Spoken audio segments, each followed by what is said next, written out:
Assalamualaikum warahmatullahi wabarakatuh. Selamat pagi anak-anak, kembali lagi bersama Bu Tias. Hari ini kita akan mempelajari tentang sumber-sumber energi. Sebelum menyaksikan video pembelajaran berikut, mari kita berdoa terlebih dahulu. Bismillahirrohmanirrohim. Rabbi zidni ilma warzuqni fahma. Amin. Sumber-sumber energi. Energi adalah suatu bentuk kekuatan yang dihasilkan dari suatu benda. Sumber energi adalah segala sesuatu di sekitar kita yang mampu menghasilkan energi.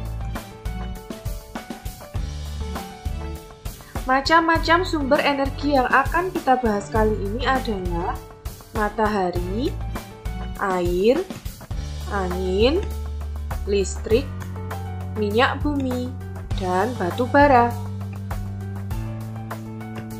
Yang pertama adalah matahari. Matahari memiliki peran yang besar dalam kehidupan karena merupakan sumber energi terbesar di bumi. Matahari memancarkan panas dan cahayanya ke bumi. Cahaya matahari menerangi bumi sehingga kita dapat melihat semua makhluk hidup dan benda di siang hari. Panas matahari mengakibatkan adanya kehidupan di bumi. Coba kita perhatikan gambar berikut. Nah, dari gambar tersebut, apa saja manfaat dari matahari? Yang pertama, panas matahari dapat menguapkan air pada pakaian sehingga baju menjadi kering. Yang kedua, cahaya matahari di pagi hari juga membantu proses terbentuknya vitamin D yang berguna bagi pertumbuhan tulang pada anak-anak. Yang ketiga, berperan pada proses fotosintesis, sehingga semua tumbuhan baik di darat dan di laut dapat hidup, berkembang, dan membuat cadangan makanan untuk dikonsumsi hewan dan manusia. Dalam proses fotosintesis, tumbuhan menyerap air dan karbon dioksida kemudian diolah menjadi oksigen dan cadangan makanan dengan bantuan sinar matahari. Fotosintesis itu sendiri adalah proses tumbuhan memasak makanan. Dalam proses fotosintesis, tumbuhan juga menghasilkan oksigen atau yang disingkat dengan O2 yang diperlukan bagi manusia, hewan, dan tumbuhan untuk bernafas. Manfaat yang keempat, seiring dengan perputaran bumi pada porosnya, matahari membuat terjadinya siang dan malam. Yang kelima, matahari mengakibatkan terjadinya 4 musim di belahan bumi utara dan selatan, yaitu musim panas, musim gugur, musim dingin, dan musim semi.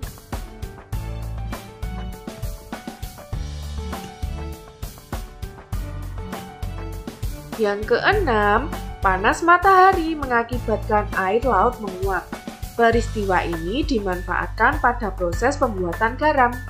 Selain itu, juga dimanfaatkan pada proses pengeringan ikan oleh nelayan.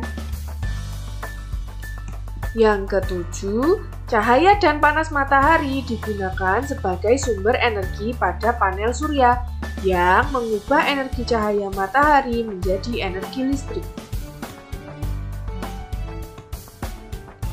Nomor 8, berperan pada proses terjadinya awan hingga terjadinya hujan yang dapat membasahi daratan hingga semua tumbuhan di darat dapat bertahan hidup.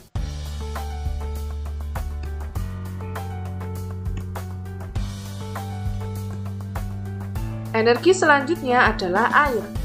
Air merupakan salah satu sumber energi. Tubuh kita membutuhkan air untuk beraktivitas. Tidak hanya manusia, tumbuhan dan hewan juga membutuhkan air. Selain diminum, air juga kita gunakan untuk memasak, mencuci, mandi, dan lain-lain. Manfaat air adalah untuk makan dan minum. Di saat kita memasak ataupun membuat minuman, kita membutuhkan air. Selain itu untuk mandi atau mencuci. Selanjutnya dapat digunakan sebagai PLTA atau pembangkit listrik tenaga air. Energi yang selanjutnya adalah angin.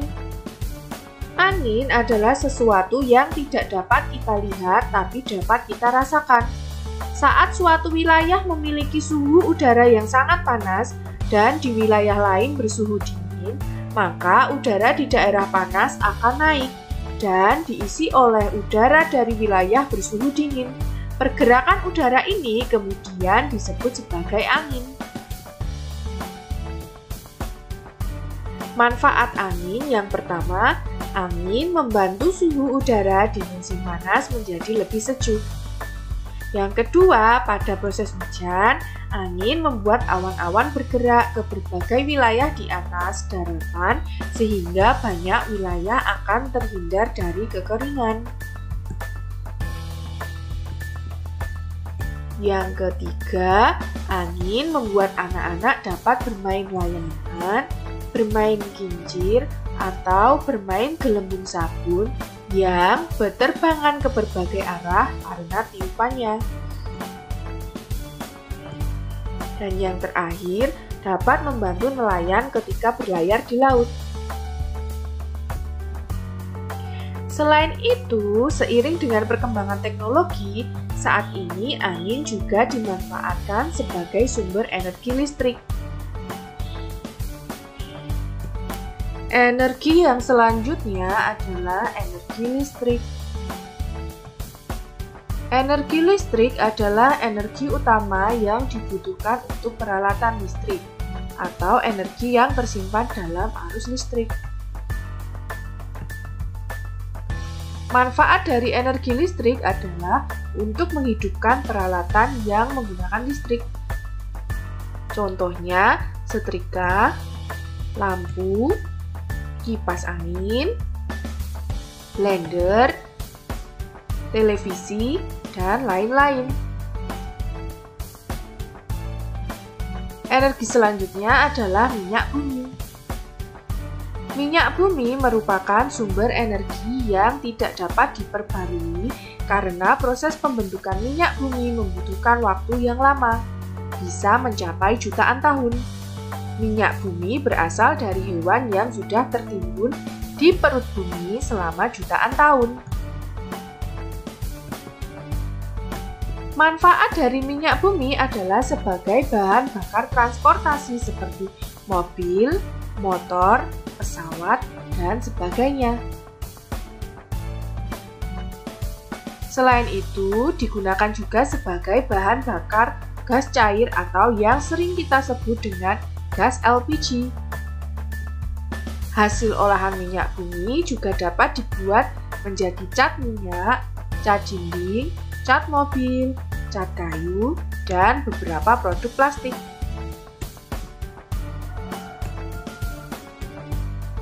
Selanjutnya dapat digunakan sebagai pembangkit listrik tenaga uap atau PLTU. Energi yang selanjutnya adalah batu bara. Batu bara merupakan bahan bakar fosil yang termasuk dalam kategori batuan sedimen. Batu bara terbentuk dari sisa-sisa tumbuhan purba yang kemudian mengendap selama berjuta-juta tahun. Manfaat batu bara yang menghasilkan metanol.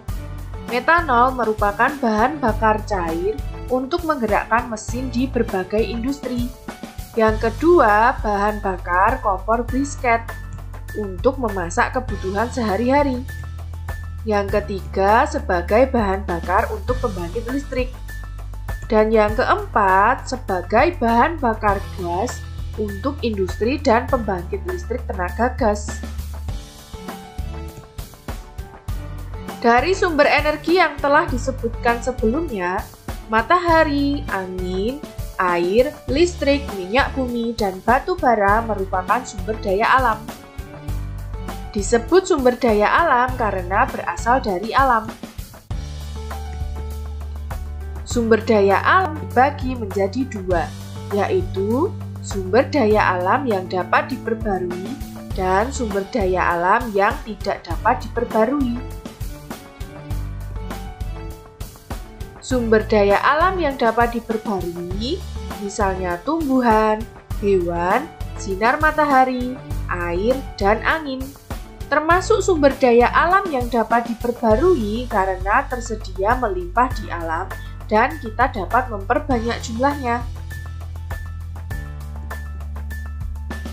Sedangkan sumber daya alam yang tidak dapat diperbarui, misalnya minyak bumi, batu bara, besi, emas, dan berbagai barang tambang lainnya, merupakan sumber daya alam yang tidak dapat diperbarui karena jumlahnya terbatas dan membutuhkan waktu yang lama untuk memperolehnya. Oleh karena itu, kita harus berhemat energi agar dapat digunakan oleh generasi penerus kita kelak. Terima kasih. Demikian materi yang dapat Ibu sampaikan. Sampai jumpa di video pembelajaran berikutnya.